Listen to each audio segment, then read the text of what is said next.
Yani KDP kendini satıyor. Lafın kısası bu. KDP dedi Türkiye'ye ben yanaşayım, yaranayım.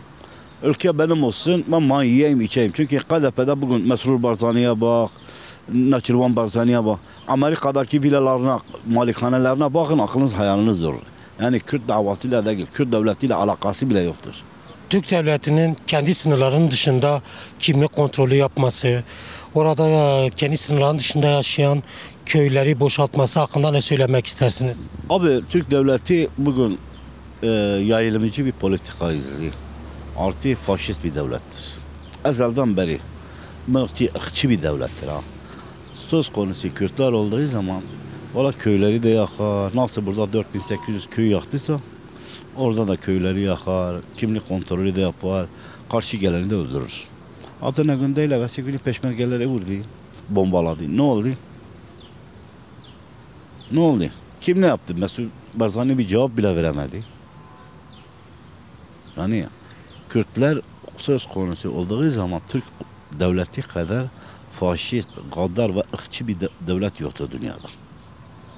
Son olarak biliyorsunuz medyaya da yansıdı. Oraya yerleştirmeye çalışan 300'den fazla DAEŞ'linin sicil bilgileri, kimlik bilgileri açıklandı. Bununla tekrardan DAEŞ'le ne yapılmak isteniyor? Ne yapmak istiyor? Suriye'ye ele geçti. Suriye'deki olan oluşumu dağıtıp ondan sonra onu aklınca kendi zihninde DAEŞ'i oraya yerleştirdiği zaman Kürtlerden daha iyidir. Ama bilmiyor ki sonuçta köpeği sen kuduz edersen dönür sana ısırır. Bunu bilmiyor. Bunu da biliyor aslında farkına istemiyor. Kürtlerdense onları tercih ediyor. Halbuki Kürtlerle birlik olsaydı bugün dünyaya meydan okuyabilecek bir güce ulaşırdı. Biliyoruz şu anda Türk devleti Kürtlere karşı bir yok etme politikası yürütüyor. Şu anda KDP'de buna bu değirmene su taşıyor. Yani KDP olmazsa Türk devleti orada hiçbir şey yapamaz.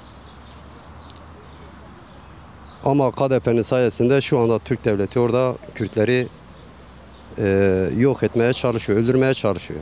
KDP şu anda sistemle beraber oradaki bütün köyleri boşaltmış. Yani açıkçası oraya şöyle diyelim nasıl kardeşi kardeşe kırdırıyor. Sistemle ortaktır. KDP ihanet ediyor Kürtlere. Maddi ve manevi çıkarlar uğruna oradaki bölgeyi sisteme teslim ediyor. Açıkça sisteme teslim ediyor ki bugün Türk devleti başka bir ülkede kimlik soramaz. Bir devlet başka bir ülkenin sınırları içinde kimlik soramaz. Buna hakkı yoktur. Ama KDP buna izin vermiş. Yani orayı teslim almış. Şu anda KDP ile beraber orayı teslim almış.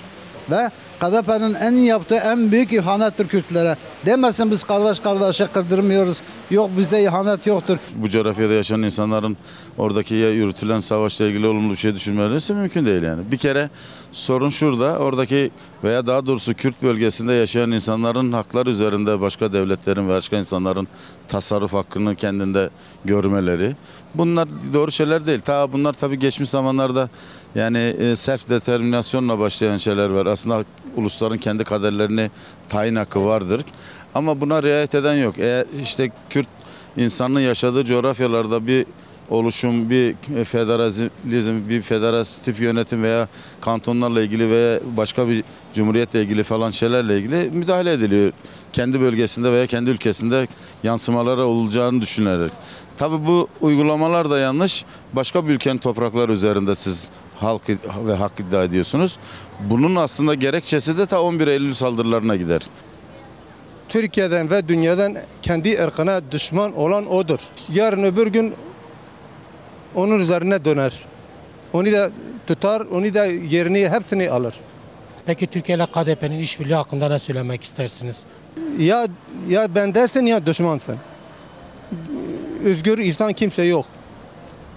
Herkes haksızdır. Ben onun tarafıyım, ben haklıyım. Ne desem, ne yapsam haklıyım. Ama onu tarafı tutmadıktan sonra ben düşmanım. Ya bendensen ya düşmansın diyor. Yani özgür, kendi iradına göre kimse diyemezsin. Eğer ben senin fikrine göre yaşıyorsam niye başka parti kuruyorlar Türkiye'den? Niye başka iş yapıyorlar? Niye sendika kuruyorlar? Gerek hepsi bir kişinin fikrine göre hareket etmesi lazım. Bir kişi de olmaz.